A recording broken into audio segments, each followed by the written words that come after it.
Muy buenas tardes. Gracias por compartir con nosotros este nuevo año una vez más en esta programación en español del Canal 17. Felicidades a todos y les pedimos que nos continúen acompañando y apoyando esta transmisión en español. Hoy vamos a hacer un programa, pues, si se quiere, diferente, ya que vamos a tratar el continente en su conjunto, Estados Unidos y América Latina. Hemos invitado a dos personas que todos ustedes conocen, el analista político Bob Macaulay y el analista político y periodista Alexis Ortiz. Con ambos vamos a tratar la situación de Estados Unidos y América Latina y, por supuesto, la relación entre estas dos partes del mundo tan importantes y de tanto futuro. Así que gracias por estar con nosotros. Bob, muchísimas gracias. Alexis, igualmente. Muchísimas gracias. Un gran placer, hermano. Feliz año. Igualmente. Vamos a empezar con Bob, porque es el más joven de los tres. Sí, puede ser, no sé. Bob, por lo menos el que se ve más joven. Por lo menos, digamos Okay. así. Bob, Bueno. ¿cómo tú aprecias la perspectiva política de Estados Unidos con el nuevo Congreso, en el cual tiene mayoría, por lo menos en la Cámara de Representantes, el Partido Republicano, que albersa, por supuesto, al mandatario demócrata Barack Obama? Bueno, ahora entramos en una situación de gobierno dividido, que es una cosa bastante común que hemos tenido en otras épocas, en otros presidentes, y esto cambia bastante porque ahora el presidente va a encontrar mucha dificultad en hacer nuevos proyectos. O sea, lo que ya hizo, ya hizo, y lamentablemente la deuda que existe, pero él básicamente está frenado en su agenda que implementó durante los primeros 2 años, y el fracaso económico resultó en la derrota del Partido Demócrata en el Congreso, pero el presidente sí logró pasar su ley de cuidado de salud, de reforma en esa área, también su reforma en el área financiera, y ha hecho muchos cambios en la regulación del medio ambiente. O sea, él ha hecho un programa que los republicanos van a tratar de poco a poco quitar, o ellos pueden controlar los gastos, los presupuestos, entonces pueden tratar de quitar plata de ciertas iniciativas, pero de todos modos, él ya tiene lo que tiene para hacer nuevas cosas. Los dos tendrán que ponerse de acuerdo. El presidente está ya virando un poco más al centro para este efecto, ya contrató un nuevo jefe de su oficina, señor Daley, el ex secretario de Comercio, un banquero centrista, más de la ala de Clinton, del Partido Demócrata. Está tratando de hacer más, digamos, la rama de oliva a los empresarios. O sea, el presidente está enfocado más en básicamente reelegirse desde el centro. Si es algo auténtico es otra cosa, pero realmente en términos pragmáticos él aceptó la continuación de las tasas de impuesto con el acuerdo del mes pasado. Yo creo que fue buena para la economía está mejorando un poco, no está muy buena, pero está mejor. Entonces ya estamos en otra época, y el presidente es muy hábil, pero los congresistas han aprendido mucho. Vamos a ver si actúan diferentemente que la vez pasada, cuando gastaron mucho, abusaron su poder. Estoy hablando de los republicanos. Vamos a ver qué hacen, porque hay Pero ¿hasta qué grandes punto, desafíos. Bob, Sí. los republicanos, si trancan el gobierno, pueden resultar perjudicados en las próximas elecciones en el año 2012? Bueno, trancar el gobierno no es buena idea. En 95, señor Gingrich, con un poquito de exceso de, no sé, de poder. ambición. Bueno, él realmente hizo un juego así contra el presidente Clinton, y en fin, el público culpó a los republicanos. Pero ellos, ojalá que hayan aprendido de eso, pero hay que realmente frenar el crecimiento del gobierno, hay que tener un plan para reducir la deuda y el déficit, pero lo más importante es hacer la economía crecer. Y hay un consenso con el pueblo de que hay que arrancar el sector privado. El sector público no es la locomotora de prosperidad. El presidente empujó demasiado en esa dirección, fracasó. Y ahora a ese consenso los republicanos tienen muchas medidas que pueden empujar y presentar al pueblo para eso. Los impuestos por lo menos están como están, pero para poder pagar la deuda hay que tener crecimiento y hay que frenar el gasto público, porque no podemos sostener ese nivel de déficit y deuda. Alexis Ortiz, ¿qué deben hacer los Estados Unidos para que en América Latina se cambie en alguna medida su imagen? ¿Deben cambiar la política? ¿Deben buscar una aproximación mayor? ¿O tú crees que es prudente mantener la distancia entre el coloso del norte, como se dice, y las naciones del sur? Bueno, mira, yo estoy convencido que el destino de América considerado como continente, es la integración. Una de las cosas absurdas es que en Latinoamérica se juegue a un proceso integracionista que excluya a los Estados Unidos y Canadá, o sea, que excluya a los socios más ricos. En eso México ha sido mucho más talentoso. Más talentosos, han sido bastante más astutos los mexicanos en ese sentido. Además, para que los Estados Unidos puedan competir a largo plazo con la Comunidad Económica Europea y con los países asiáticos que tienen una dinámica de crecimiento bastante interesante, va a ser necesario que asuman realmente el liderazgo democrático del continente, el liderazgo económico del continente sobre todo, para crear una entidad americana multinacional, multilingüística, multicultural, pero con una gran integración económica y política sobre la base de la democracia política y del libre comercio en materia económica. O sea que yo pienso que los norteamericanos tienen que dejar de vernos con desdén y con sospecha, y nosotros tenemos que superar el resentimiento y la envidia y los complejos con respecto a los norteamericanos para poder actuar juntos en el territorio de la historia, porque si no, vamos a fracasar tanto ellos como nosotros. Bot, sí. Estados Unidos tiene un compromiso mundial, es la única superpotencia que resta, no hay otra nación en el mundo con el poder de Estados Unidos. Para ti, ¿qué tiene que hacer Estados Unidos para que América Latina cambie la percepción que tiene? Bueno, hay que fortalecer los lazos comerciales de los negocios fuertemente. Hay que integrarse. Estoy muy de acuerdo con lo que dijo Alexis aquí. Estados Unidos tiene que también tener una reforma migratoria. Tenemos que aprovechar del hecho de que la demografía es clave para el futuro. Europa está hundiendo, Japón está hundiendo, China está enfrentando un problema.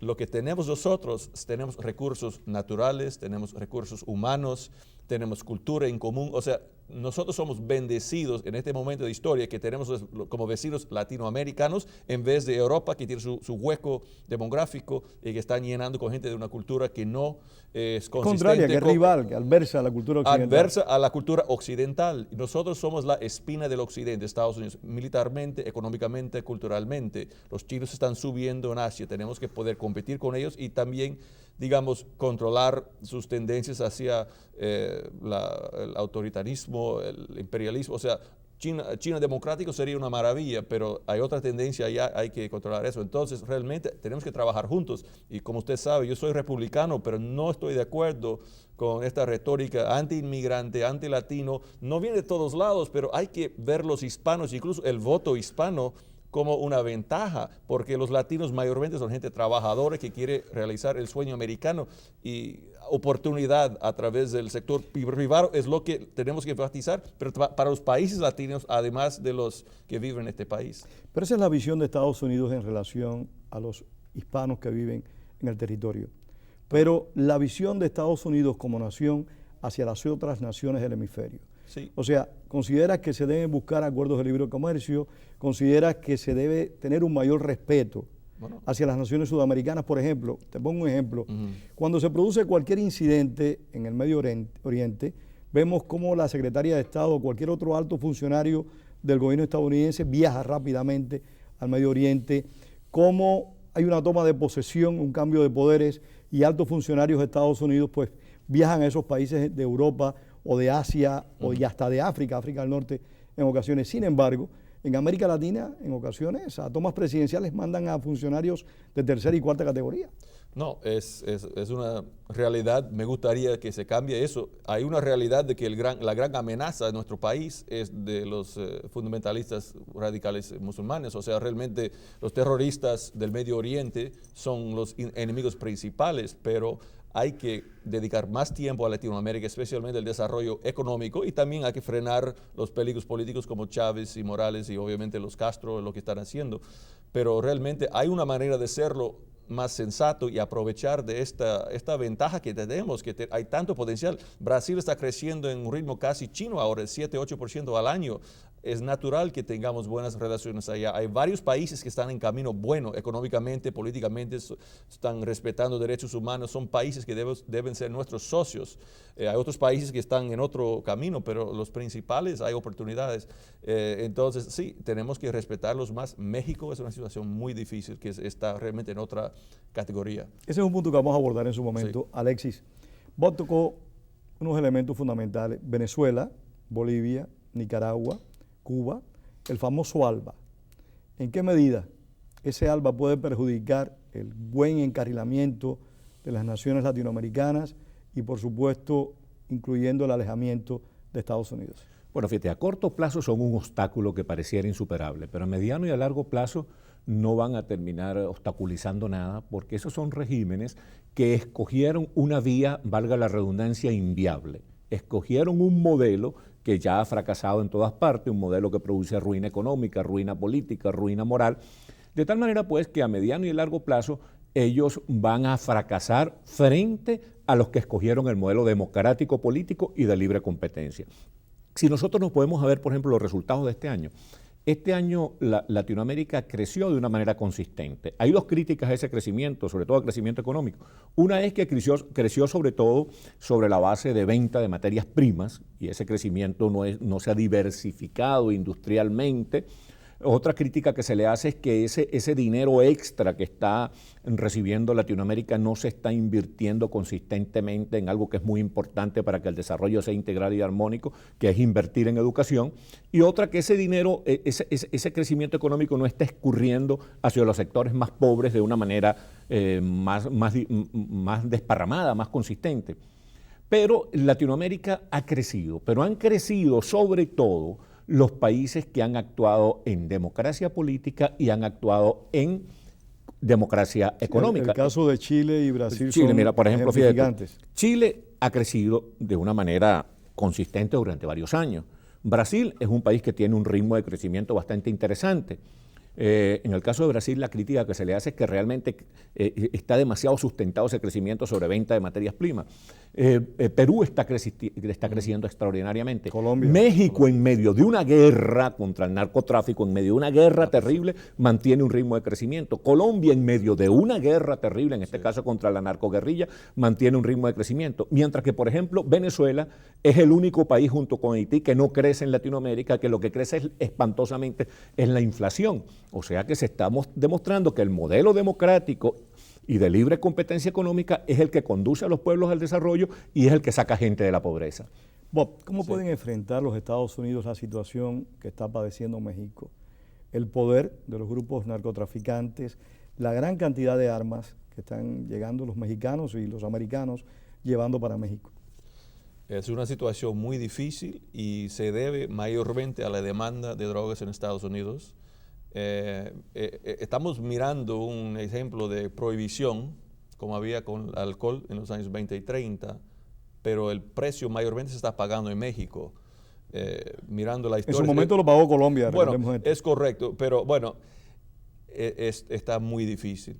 Y bueno, la legalización de la droga es una opción que es más teórico, pero mirando la historia, la realidad, y cómo está es muy difícil. Ahora está empeorando porque, por ejemplo, cuando se está descriminalizando el consumo de marihuana en Estados Unidos, aumenta la demanda de la marihuana mexicana, que es el producto principal de los carteles, así que más poder, más plata a esa gente. Cuando hay un negocio donde el elemento más brutal, más criminal puede ganar millones y billones de dólares, tú estás aumentando eso. Entonces, o hay que poner la mano dura y será muy difícil. Hay que buscar en el gran cuadro, o sea, el status quo, Estados Unidos puede aguantar. México yo no creo que puede aguantar esto. Sí, Estados Unidos soporta, pero ya estábamos leyendo en estos días de grupos carteles mexicanos estaban comprando casas de seguridad en territorio estadounidense, estaban comprando fincas, y estamos viendo también cómo muchas armas de Estados Unidos son utilizadas por los mexicanos. ¿Qué pueden hacer Estados Unidos para ese socio tan firme que tiene en México? Bueno, Estados Unidos tendrá que haber un gran cambio en términos de legalización de la droga. Si marihuana, por ejemplo, fuera legal mañana, eso podría quitar muchísimo poder económico a los carteles mexicanos y reducir el crimen, etcétera. Pero eso políticamente en Estados Unidos no se puede hacer, parece. Pero hay voces en México como Salinas y otros que Fox incluso lo dijo. Fox, a favor de eso. Entonces, pero no, se puede poner la mano dura, pero es muy difícil. Pero ya, se podría buscar las propiedades de los narcotraficantes acá y todo eso. Pero es una situación, un mercado negro económico que hay que hay que enfrentar y hay que mirar la historia. La prohibición da plata y da poder a los elementos más brutales. Entonces, bueno, ahí está. Pero lamento que probablemente vamos a ver el status quo. Estados Unidos va a defenderse, México va a sufrir más, los mexicanos mismos tendrán que librar una guerra civil interna, quizás pueden hacer como en Colombia y efectivamente ganar la guerra sin totalmente eliminar el peligro. Sí, se ha logrado cierto equilibrio en Colombia por lo que se aprecia. O sea, no existe un control total por parte del Estado de los grupos irregulares que están vinculados al narcotráfico, pero evidentemente hay una tranquilidad muy superior a los últimos años, Alexis. Sí, es que la humanidad tiene en este momento, Pedro, tres grandes desafíos. Uno es el del fundamentalismo musulmán, el terrorismo musulmán, no el de los musulmanes, porque hay que hacer una diferenciación entre los musulmanes, digamos, gente pacífica, y entre el terrorismo, el fundamentalismo musulmán, que tiene como propósito la destrucción de Occidente. Ese es un desafío terrible que tiene Occidente en este momento. El otro desafío terrible que tiene Occidente en este momento es el de la superación de la pobreza, porque la democracia no se va a poder instalar definitivamente en el mundo mientras haya pobres. Entonces hay que desarrollar programas agresivos y efectivos contra la pobreza. Y el tercer gran desafío es este que tú acabas de señalar y que acaba de señalar vos, que es el desafío del narcotráfico. Sobre todo cuando el narcotráfico se vincula con la política, como en el caso Yo creo colombiano. que hay otro desafío también que está creciendo en todas partes, incluyendo Estados Unidos, que es el desafío de la corrupción. O sea, cómo el ciudadano se deja ganar por la codicia, de ganar a cualquier precio, no importa los valores y los principios que se violenten. Claro, porque se está desarrollando una sociedad consumista que conduce precisamente a que la codicia, que era un antivalor, ha terminado convirtiéndose en un valor. Y por razones de competencia y de dinamismo de la economía. Pero esas cosas tienen que ser superadas. La democracia da derechos, pero también da responsabilidades a los ciudadanos. Y un gobierno bueno en un país democrático tiene que buscar cómo dar incentivos para buen comportamiento y desincentivos de lo contrario. Entonces, realmente, en cualquier área, si hay incentivos de que si tú trabajas bien, haces un buen negocio, puedes ganar un buen dinero y quedar con tu dinero, perfecto. Si tú cuidas tu salud, tú pagas menos que la persona que no. O sea, si tú manejas responsablemente, pagas menos en tu seguro. Hay muchas maneras. Si tú estudias, tendrás mejor educación, mejor trabajo. O sea, tenemos que hacer una sociedad de oportunidad, pero responsabilidad. Y cuando hay incentivos a los criminales de vender droga y matar sus rivales. O sea, el narcotráfico da incentivos a mucha gente a hacer cosas muy malas, da incentivo a corrupción política, da incentivo a violencia. O sea, hay que ver el daño colateral así. Y a los políticos, cuando el gobierno crece a ser muy grande, hay mucha burocracia, muchos programas, el sector público tan grande, habrá más corrupción. Estados Unidos está enfrentando una severa crisis económica y hace un momento hablábamos de la codicia. ¿En tu opinión fue consecuencia también de la codicia de un grupo de inversionistas, de personas vinculadas a los negocios que entendieron que había que ganar más dinero a cualquier precio? No, lo que pasa es que esta crisis fue una consecuencia de una serie de incentivos malos para todo el mundo, desde los banqueros más ricos a los políticos, los congresistas, el público comprando casas que no deberían haber comprado, los brokers vendiendo, los abogados, los banqueros, o sea, todo el mundo estaba en la parranda y había incentivo básicamente de pedir plata prestada, comprar casas donde el gobierno con Fannie y Freddie iba a comprar en 100% un préstamo de basura, de gente que no dio su colateral necesario, su down payment, la gente que no tenía ingresos suficientes. Era una burbuja de irresponsabilidad, entonces, porque había incentivo. Los banqueros recibieron bonos al fin del año. ¿Pero se ha superado esa crisis? ¿Tú crees que eso no se vuelve a repetir? Una crisis así no se va a repetir, pero la naturaleza humana es que siempre habrá una cosa que no se espera. Algo así no, porque ya sabemos de eso, pero el problema ahora es pagar la deuda que queda como consecuencia de la crisis y yo creo también tratar con el aumento del gobierno que el señor Obama hizo aprovechando de la crisis para empujar una agenda izquierdista. Entonces, hay consecuencias muy fuertes, pero ya sabemos, los banqueros no deben recibir bonos por cerrar negocios sin saber si el negocio va a tener éxito o no. O sea, había tantos malos incentivos y corrupción en esto que todos tienen culpa. Políticos y empresarios. Empresarios y el público, comprando casas de 300,000 cuando tienen salario de 30,000. O sea, dando mentiras en sus aplicaciones todo el mundo estaba irresponsable. Alexis Ortiz, mientras muchas naciones latinoamericanas no enfrentaron la crisis de Estados Unidos y en cierta medida pues pudieron superar en mejores condiciones las repercusiones de los problemas económicos de Estados Unidos. ¿Cómo tú ves la situación ahí? Bueno, sí, mira, Latinoamérica tuvo la suerte, por llamarla de algún modo, de que China necesita muchas materias primas y hizo una gran inversión en adquisición de materias primas, y otros países en crecimiento, otros países industriales en crecimiento o nuevos países industriales necesitaban materias primas. Ahora, Latinoamérica necesita convertir esa ganancia adicional que ha recibido por las ventas de sus commodities, de sus materias primas, necesita convertirla en inversiones reproductivas a largo plazo. Necesita convertirla en industrialización del país, en diversificación de las economías y sobre todo, lo más importante, necesita convertirla en programas concretos, reales, factibles para derrotar la pobreza.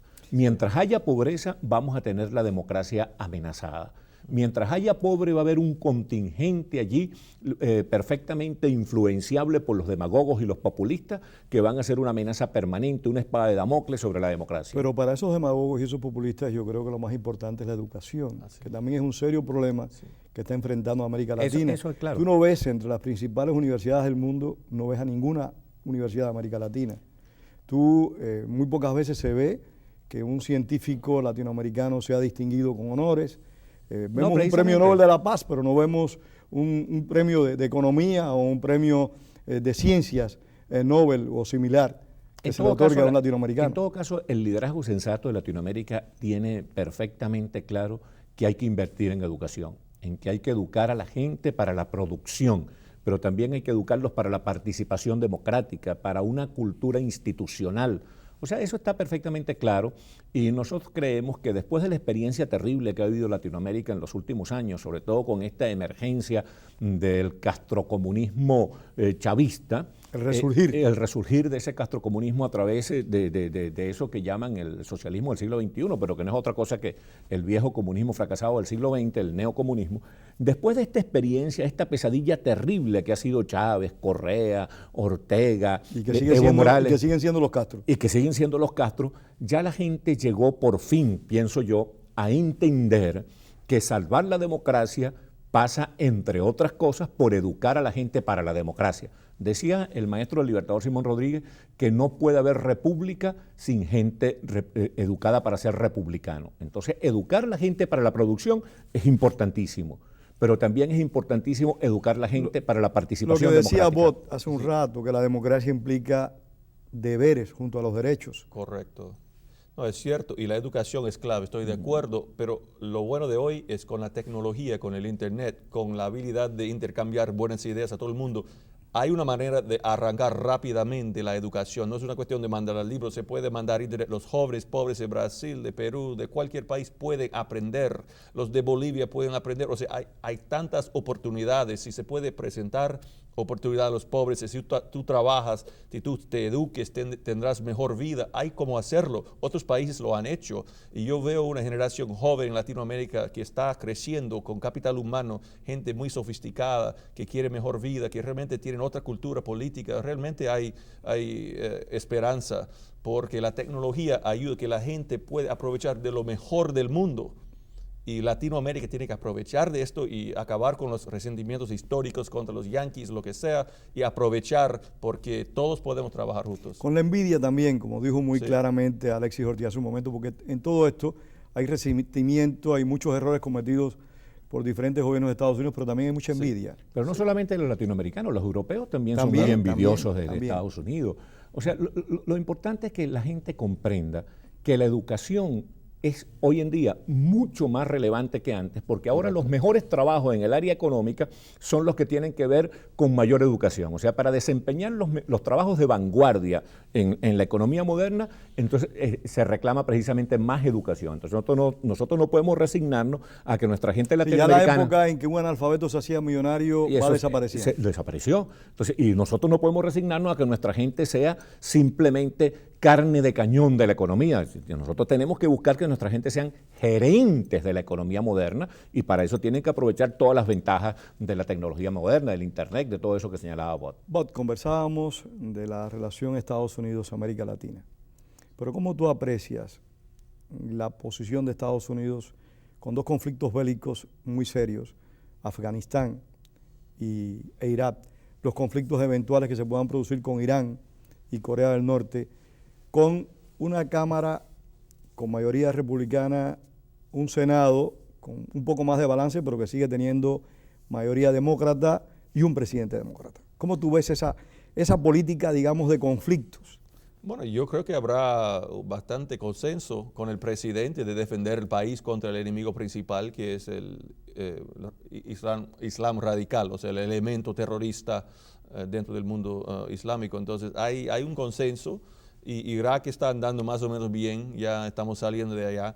Afganistán va a ser más difícil a largo plazo, pero hay un consenso de apoyar al presidente y los generales allá.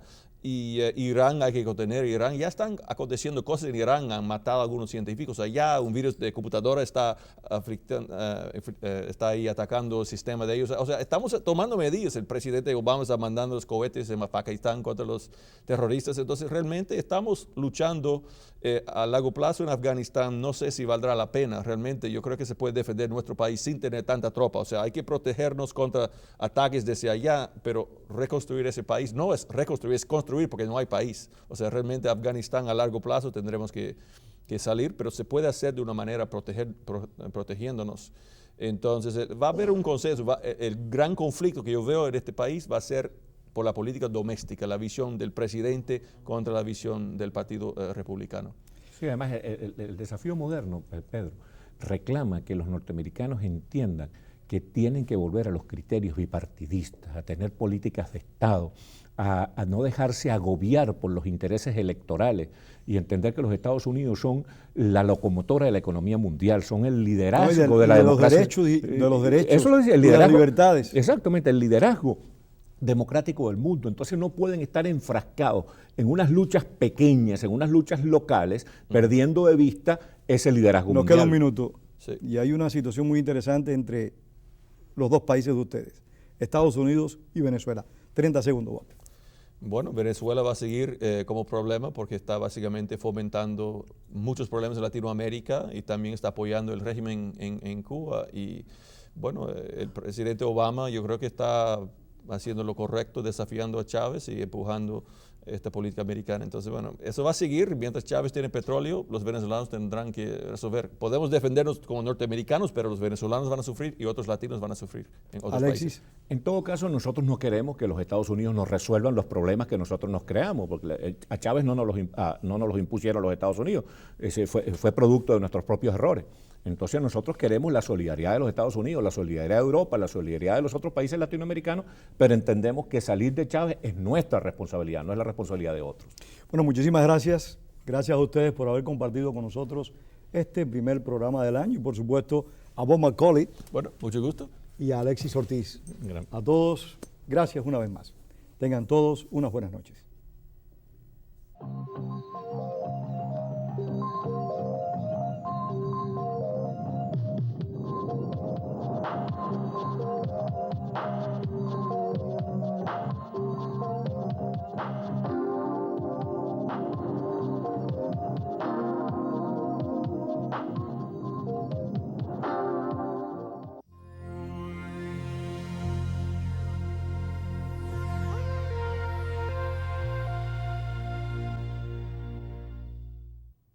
Les habla su amiga y congresista Ileana Ros-Lehtinen.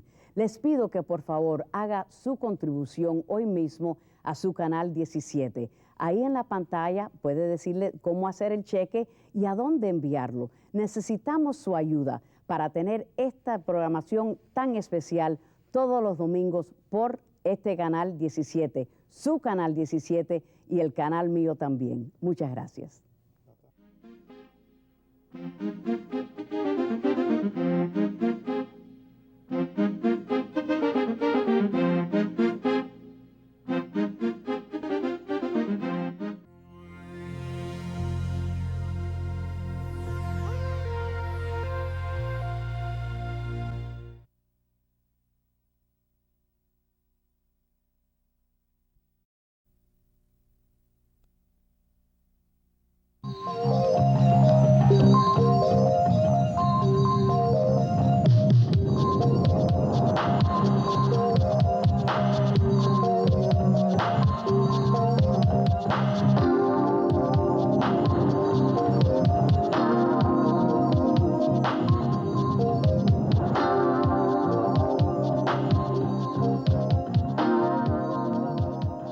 Muy buenas tardes. Gracias por compartir con nosotros una vez más esta programación en español del Canal 17.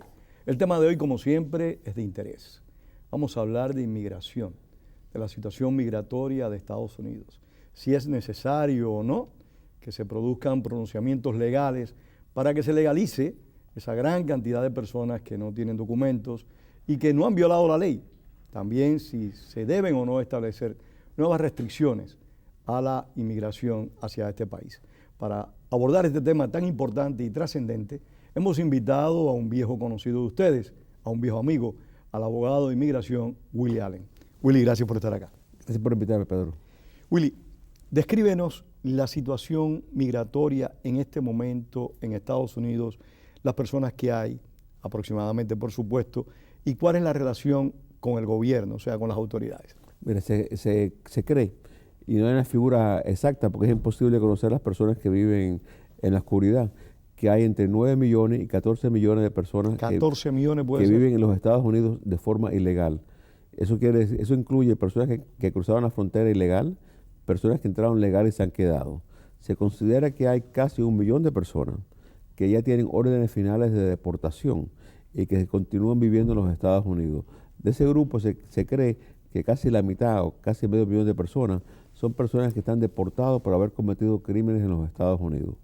Y cuando tú miras esa cantidad de personas es asombrosa y es preocupante, porque tú tienes una población de los Estados Unidos, tiene un porcentaje de casi el 5%, son personas que están aquí indocumentados, y es un problema de seguridad nacional, es un problema de impuestos, es un problema familiar.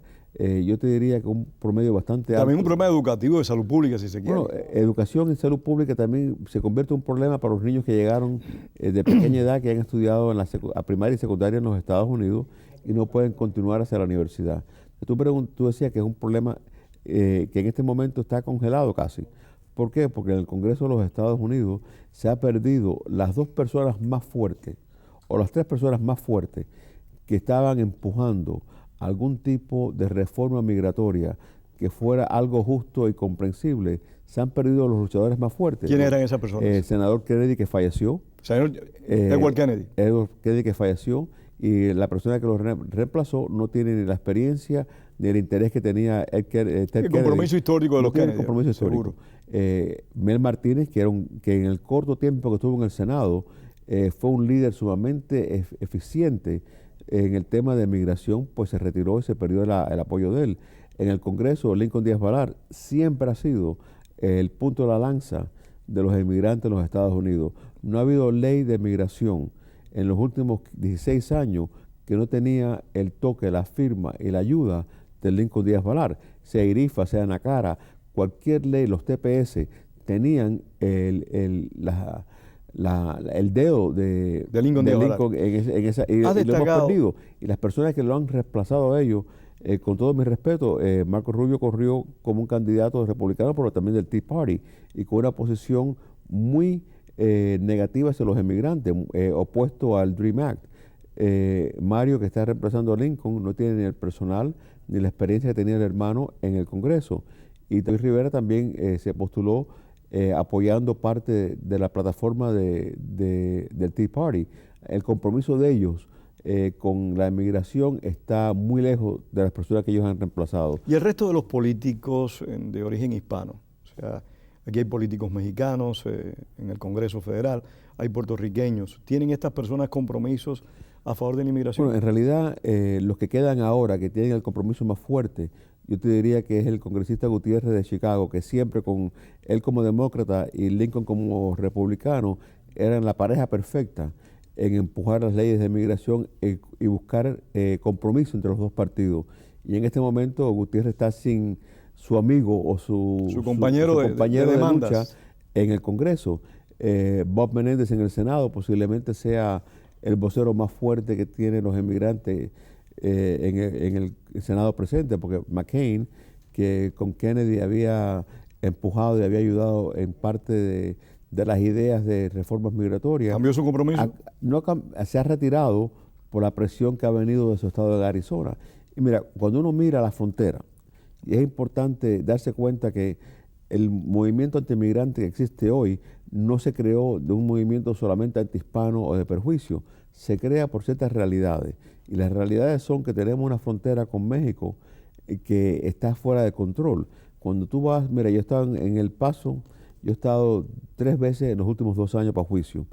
Y antes uno cruzaba Juárez y comía, daba una vuelta y era algo agradable. Los últimos 3 viajes que yo he tenido a Juárez, a El Paso. No has ido a Juárez. No he ido a Juárez. Es más, ¿Te has aconsejado? Yo tenía una entrevista planeada para residencia en el Consulado Americano en Juárez y la hice por teléfono porque no quería ir a Juárez. Y cuando estaba en El Paso y tú miras el periódico de El Paso, las 3 veces, 6 días en total, cada día el periódico del Paso abría con un ciudadano americano que había cruzado a Juárez y que había sido asesinado, y casi siempre era porque le trataban de robar el carro. Pero todos los días, cuando tú abres el periódico y ves que un ciudadano americano es asesinado en una ciudad mexicana, es preocupante. Cuando tú ves el tráfico de droga, cuando tú ves el tráfico de personas indocumentadas, cuando tú ves la violencia que existe en la frontera con México, es alarmante. Entonces tú tienes que ver que si el problema con la frontera no tiene algún tipo de resolución, va a ser muy difícil que el Congreso americano y el Ejecutivo americano puedan empujar reformas internas. Esa es una realidad dolorosa la que tú has contado, la crisis que hay entre la frontera, entre Estados Unidos y México. Pero, ¿qué ley podría ser viable que resolviera desde tu perspectiva el problema de los inmigrantes ilegales, pero a la vez diera satisfacción al pueblo americano? Mira, la forma que yo lo viera, y creo que ahí el senador Kennedy y McCain, cuando estaban los dos trabajando en esa área, ellos tenían un paso a la legalización. No era un paso a la ciudadanía, era un paso a legalizarse, un camino largo para uno hacerse residente y ciudadano, que involucraba primero reportarse. Y cuando uno se reportaba y se inscribía, pues podía obtener un permiso de trabajo para trabajar legalmente en los Estados Unidos. Incluía algún tipo de servicio a la comunidad, permitía que jóvenes que tengan la edad adecuada, la educación adecuada, puedan entrar en el servicio militar de los Estados Unidos. Incluía una forma que a través del tiempo las personas que están aquí ilegal, que han pagado impuestos, que tengan un plan de pagar impuestos, que puedan incorporarse a la sociedad americana, aprender no solamente el idioma, pero la cultura de los Estados Unidos. Es algo muy importante aprender la cultura, los valores de los Estados Unidos, que pueden ser un poquitico diferentes de las culturas nuestras. Sin duda. Y es importante poder asimilarse a lo que es este gran país.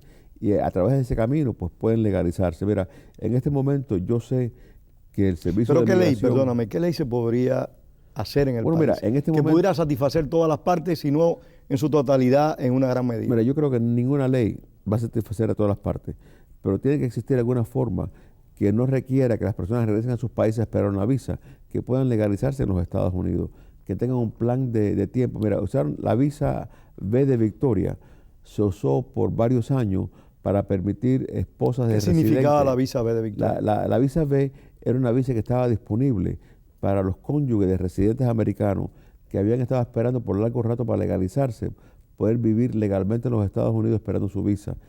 Eso sería un paso. El regreso de la 245I, que permitía que los cónyuges y los hijos de ciudadanos americanos que habían entrado ilegal a los Estados Unidos, pagando una multa, se pueden legalizar en los Estados Unidos. La cancelación de la deportación que existe para aquellas personas que han vivido aquí más de 10 años, que tienen un buen carácter moral, que han cumplido con las leyes de los Estados Unidos y que tienen hijos, cónyuges o padres que sean residentes o ciudadanos, poder ajustar su estatus y legalizarse, existe. Entonces, ¿qué es lo que pasa? Que el nivel de pruebas ahora del sufrimiento de las parejas o de los hijos de los padres es muy alto. Ese nivel de sufrimiento se puede bajar y bajar a lo que sea algo razonable y que ayude a legalizar a esas personas.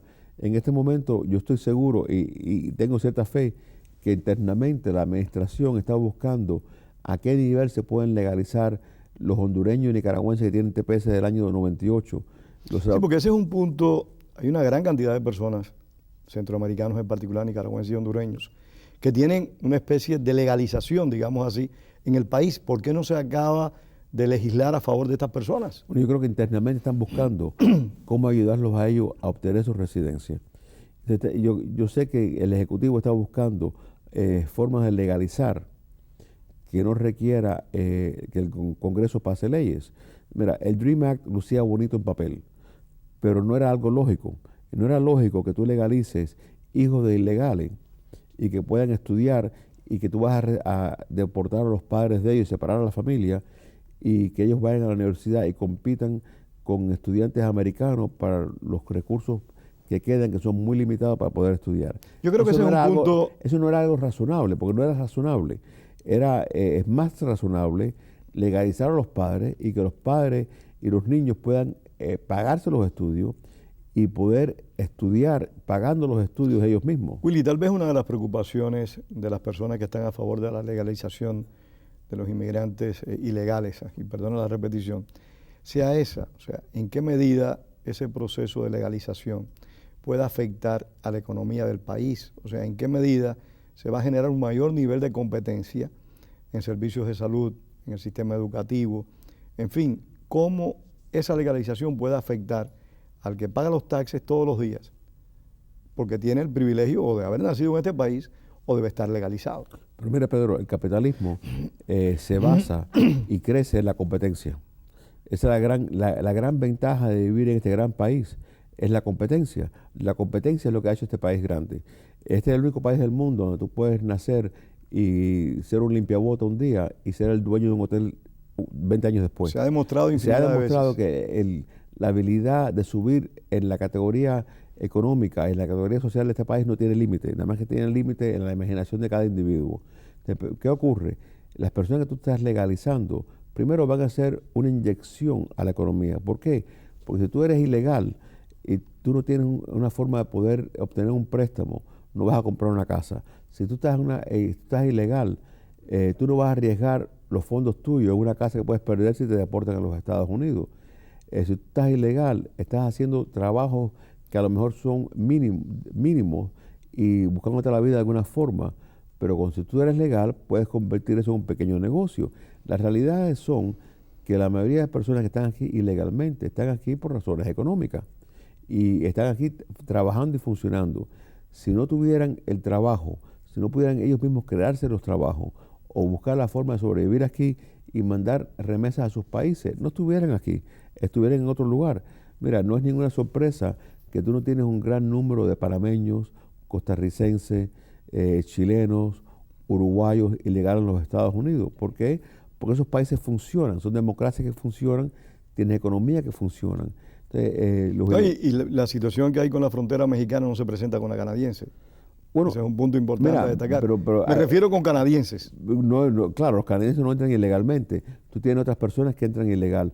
Y un punto importante es que la única persona que ha sido detenida sospechoso de un acto de terrorismo, que eran los que venían por Canadá, estaban entrando por Tacoma, Washington.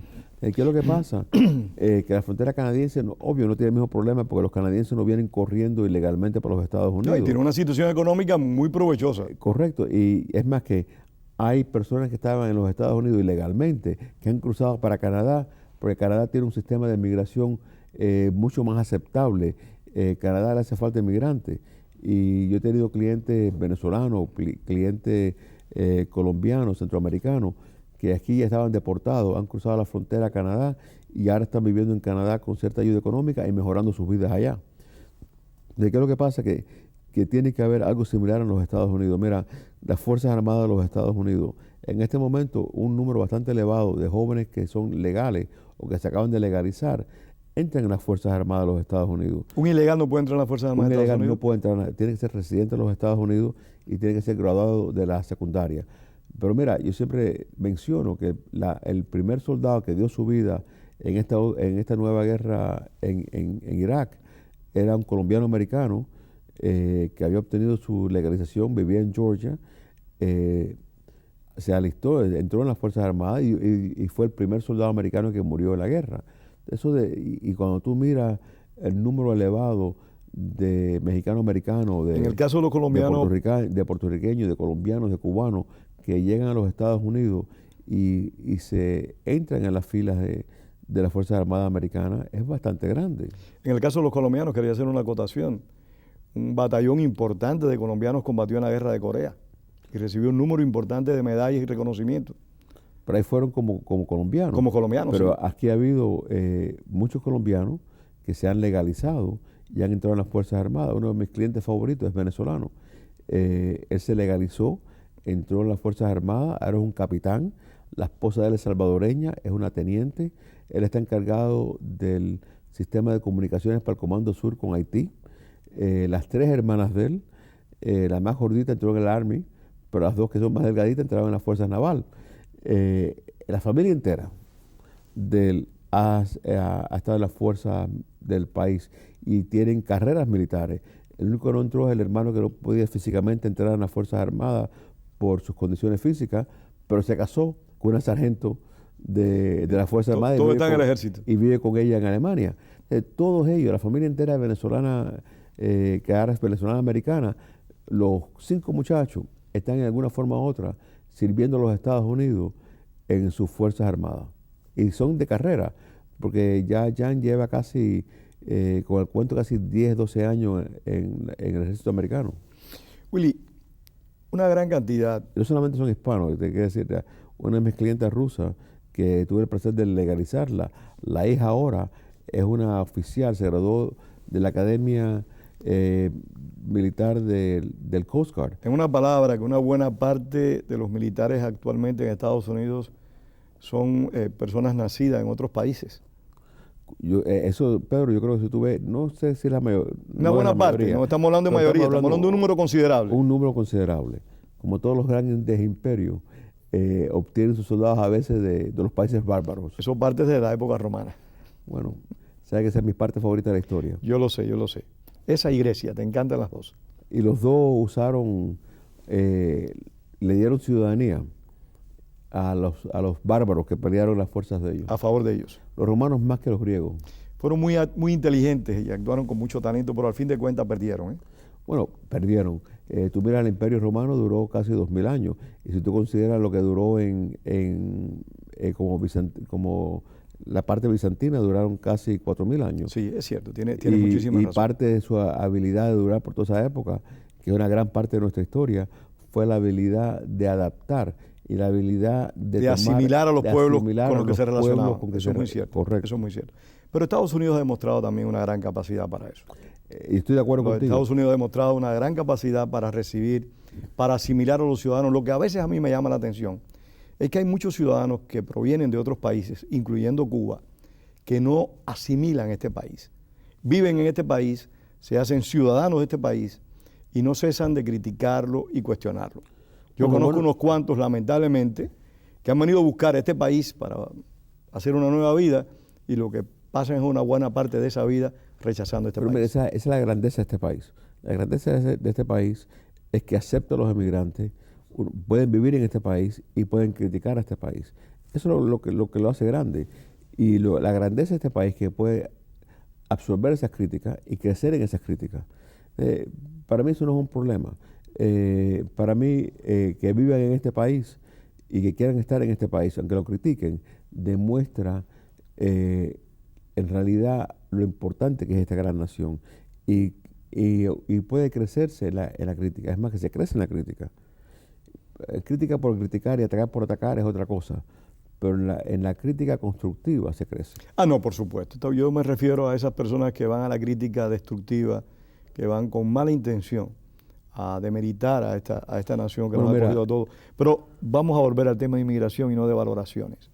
¿En qué medida una persona, digamos, por poner un ejemplo, que es me imagino el más fácil de detectar, llega al aeropuerto de Miami o de cualquier ciudad estadounidense sin los documentos apropiados?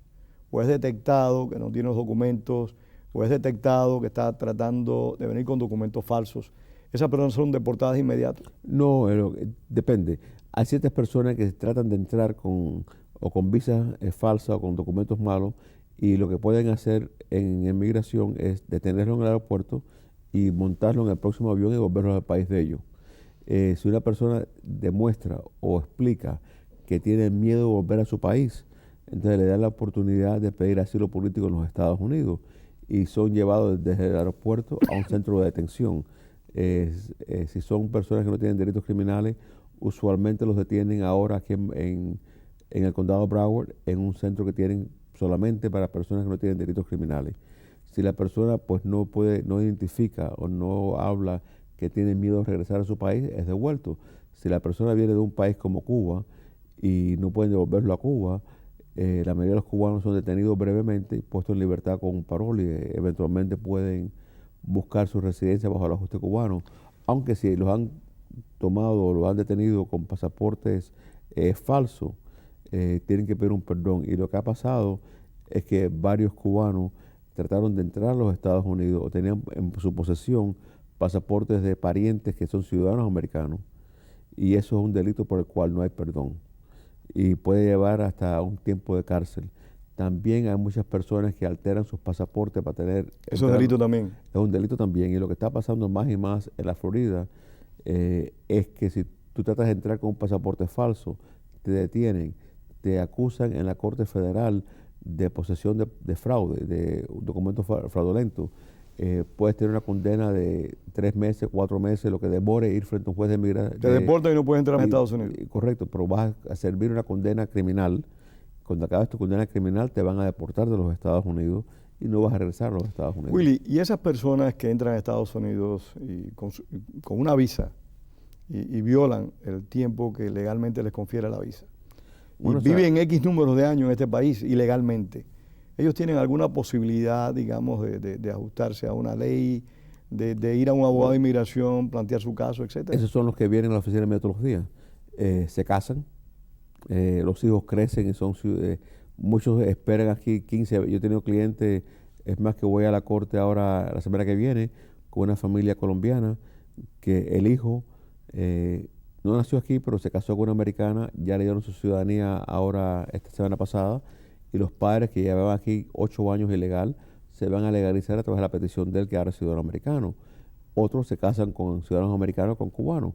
Se considera que la industria más grande en Miami ilegal en este momento es el matrimonio.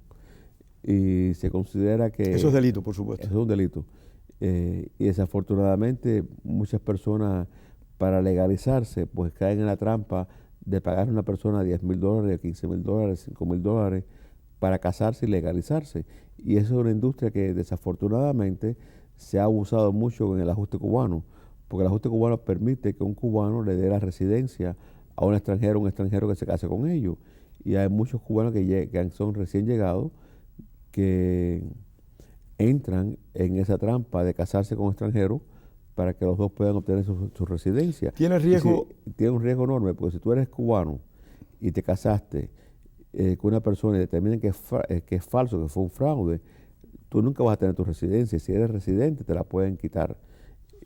Hasta este momento, en realidad, no han llevado un casos criminales, pero pudieran hacerlo también. Un cubano se casa para negocios, o una cubana con un extranjero no residente, no legalizado en este país. Penalmente esa persona puede ser procesada. Las únicas personas que han procesado penalmente en la corte criminal son los que lo han hecho múltiples veces. Ya. Hubo una muchacha que creo que se casó con 4 o 5 personas y nunca se divorció de ellos. Exageró, o como dirían algunos amigos míos, apretó demasiado. Pero la gran mayoría de las veces lo que ocurre es que lo ponen en deportación y le quitan la residencia al cubano y deportan al extranjero. O sea, al cubano le quitan la residencia. Le pueden quitar la residencia y lo ordenan su deportación. ¿Hasta qué punto, Willy, existe posibilidad que con una ley de inmigración nueva que legalice esta gran cantidad de personas pueda ser rescindida la ley de ajuste cubano? Bueno, tomando como base... La ley de ajuste cubano fue eliminada en la reforma migratoria del año 96. Y en este momento la ley de ajuste cubano existe a la voluntad del presidente, del Ejecutivo. Si el Ejecutivo de los Estados Unidos determina que el gobierno de Cuba es un gobierno democrático o un gobierno representativo, eliminó la ley de ajuste cubano. El Congreso, por ley en el 96, en la reforma migratoria, la eliminó al derecho del Ejecutivo. Entonces, si el Ejecutivo puede identificarle al Congreso y explicarle al Congreso que esa ley no es necesaria, se eliminó. Mira, eso sí es un detalle interesantísimo que tú acabas de aportar. Los presidentes del 96 han tenido la habilidad de eliminar la ley de ajuste cubano. Pero en realidad, cuando tú miras los factores de Cuba, no ha habido ningún cambio en Cuba que permita que un ejecutivo pueda articular que el gobierno de Cuba es tal que no hace falta más la ley de ajuste cubano. Pero la conducta de muchos cubanos entra en contradicción. O sea, llegan a Pero este eso- país, se ajustan a la ley de ajuste cubano y al año van de visita a Mira, Cuba. yo creo que eso es un tema que tú y yo hemos abordado tantas En veces. más de una ocasión.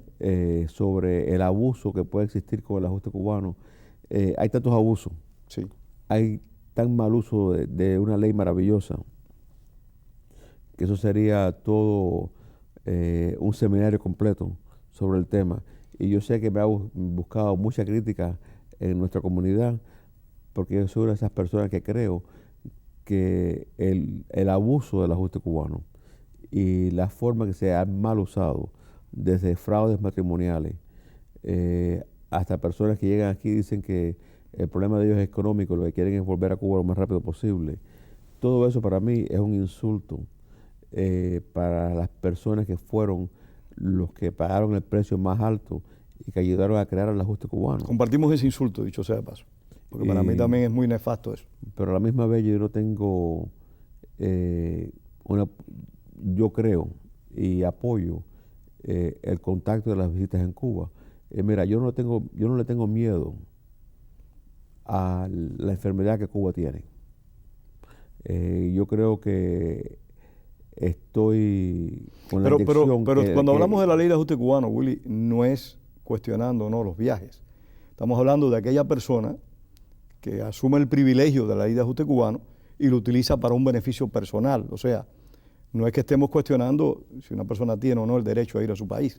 Bueno, Eso es otro asunto. Es todas las aquella per- persona que en otras circunstancias tendría que pedir asilo por motivos políticos y ha tenido el privilegio, como tú dices, de ajustarse a una ley que fue ganada, en alguna medida conquistada o conseguida por un número importante de hombres y mujeres que de alguna manera enfrentaron al la régimen. realidad es que te diría a ti, yo llevo en esto casi 30 años, he conversado con cubanos que han llegado en los últimos 30 y pico de años, y yo pudiera contar el número que yo creo que puede articular una persecución política en Cuba. Nuestro común amigo Luis Díaz me está diciendo que nos queda solo un minuto. ¿Cómo tú vislumbras esa ley? ¿Tú crees que el Congreso, el presidente de Estados Unidos, el Ejecutivo, llegue a un arreglo en este periodo presidencial?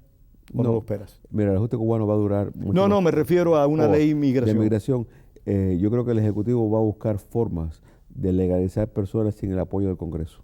Y una vez que esa ventana se abra y que a través de edictos administrativos se pueda empezar a legalizar personas, el Congreso va a tener que tomar acción y tomar paso y crear una ley más comprensiva de migración. O sea, el Ejecutivo va a tomar la iniciativa, en tu Yo tengo opinión. esperanza que este año va a volver al pleno del Congreso discusiones sobre la inmigración, y una vez que el Ejecutivo tome pasos para legalizar de forma administrativa a muchas personas, el Congreso va a tomar pasos. Willy, se nos acabó el tiempo. Muchísimas gracias a ustedes por haber compartido con nosotros esta tarde. Le esperamos la semana próxima en otro programa de opiniones. Gracias, buenas tardes y gracias, por Willy. invitarme, Pedro. Gracias, Willy.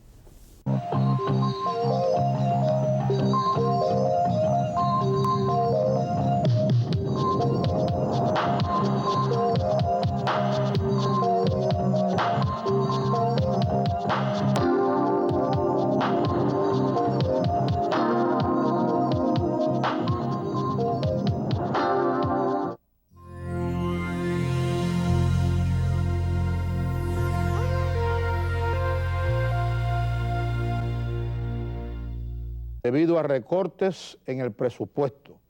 Eso nos ha llevado a tomar medidas un poco severas para poder mantener este bloque.